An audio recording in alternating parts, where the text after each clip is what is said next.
Hello അസ്സലാമു അലൈക്കും. അപ്പോൾ ഇന്നൊരു നാടൻ വിഭവമാണ് ഇറച്ചിപ്പിടി.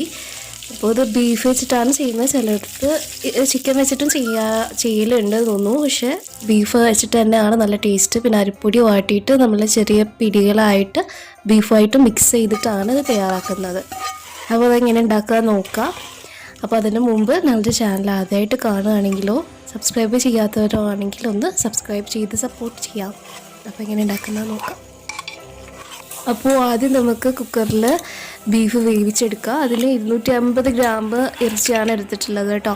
അതിലേക്ക് 2 സവാള അരിഞ്ഞത്, ഇഞ്ചി വെളുത്തുള്ളി ചതച്ചത് ഒരു 2 ടീസ്പൂണ്, തക്കാളി, കറിവേപ്പില, 1 ടീസ്പൂണ് മുളക് പൊടി, 2 ടീസ്പൂണ് മല്ലിപ്പൊടി, അല്പം മഞ്ഞൾപ്പൊടി, 1 ടീസ്പൂണ് ഗരമസാല, ആവശ്യത്തിന് ഉപ്പ്, പിന്നെ 2 ടേബിൾ സ്പൂണ് വെളിച്ചെണ്ണ കൂടി ചേർക്കുന്നുണ്ട് കേട്ടോ. എന്നിട്ട് ആവശ്യത്തിന് വെള്ളം ചേർത്തിട്ട് നമ്മൾ വേവിച്ചെടുക്കുക. ഇനി ഇതിലേക്ക് ചേർക്കാനുള്ളത് പിടികൾ ഉണ്ടാക്കണം. അതിനുള്ള മാവ് തയ്യാറാക്കുക. അതിന് അരിപ്പൊടിയാണല്ലോ എടുക്കുന്നത്. 1 കപ്പ് അരിപ്പൊടിയാണ് എടുത്തിട്ടുള്ളത്. മറ്റൊരു പാത്രത്തിൽ വെള്ളം തിളപ്പിച്ചിട്ട് ആവശ്യത്തിന് ഉപ്പും അരിപ്പൊടിയും ചേർത്ത് നന്നായി കുഴച്ചെടുക്കുക.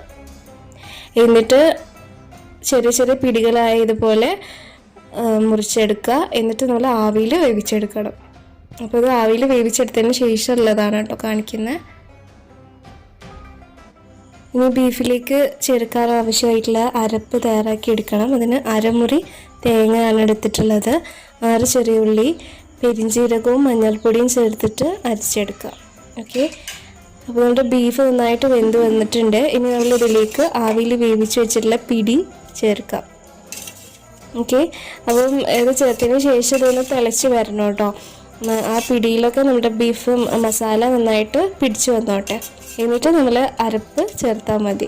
ഓക്കെ, ഇത് നിങ്ങൾക്ക് ചിക്കൻ വെച്ചിട്ടും ഇങ്ങനെ തയ്യാറാക്കി എടുക്കുക. പക്ഷേ എൻ്റെ അഭിപ്രായത്തിൽ കുറച്ചുകൂടി ടേസ്റ്റ് ഉണ്ടാവുക ബീഫ് വെച്ചിട്ട് തന്നെ ആയിരിക്കും കേട്ടോ. ഇതിപ്പോൾ ഇത്രയ്ക്ക് ലൂസായിട്ടല്ല, ഇനിയിപ്പോൾ നമ്മൾ അരപ്പ് കൂടിയും ചേർക്കുമ്പം കുറച്ച് എന്താ പറയുക തിക്കായിട്ടാണ് ഉണ്ടാവുക. നമ്മുടെ അരപ്പ് കൂടി ചേർക്കുക. എന്നിട്ട് അവസാനമായിട്ട് നമ്മൾ നെയ്യിലാണത് താളിച്ചെടുക്കുന്നത്. ഓക്കെ, അപ്പോൾ അതിൻ്റെ ടേസ്റ്റ് കുറച്ചുകൂടി കൂടുകയാണ് ചെയ്യുക. അപ്പോൾ 2 ടേബിൾ സ്പൂണ് നെയ്യ്, ചെറിയുള്ളി, കറിവേപ്പില ഒക്കെ ചേർത്തിട്ട് നമ്മളിതൊന്ന് താളിച്ചെടുക്കുക. അപ്പോൾ നമ്മുടെ ഇറച്ചിപ്പിടി ഇവിടെ റെഡി ആയിട്ടുണ്ട്. എല്ലാവർക്കും ഇഷ്ടമായെന്ന് പ്രതീക്ഷിക്കുന്നു. അപ്പോൾ നിങ്ങൾക്ക് രാവിലെ ബ്രേക്ക്ഫാസ്റ്റിന് ഉപയോഗിക്കാം, അല്ലെങ്കിൽ വൈകുന്നേരം ചായക്കൊപ്പം കഴിക്കാനും ഇത് പൊളിയാണ് കേട്ടോ. നമ്മുടെ ഇറച്ചിയും പൂളയല്ലേ അതിൻ്റെയൊക്കെ പോലെ തന്നെയാണ്. അപ്പോൾ അതൊക്കെ ഇഷ്ടമില്ലാത്ത ആളുണ്ടാവുക അല്ലേ. അപ്പം ഇതെല്ലാവരും ട്രൈ ചെയ്ത് നോക്കുക. ഇതൊന്നും നിങ്ങൾക്ക് ഇഷ്ടമാവും. അപ്പോൾ ഇഷ്ടപ്പെട്ടാൽ ലൈക്ക് അടിക്കുക, ഷെയർ ചെയ്യുക, സബ്സ്ക്രൈബ് ചെയ്യാത്തവർ സബ്സ്ക്രൈബ് ചെയ്യുക. അപ്പോൾ ശരി, മാസ്സലാമ.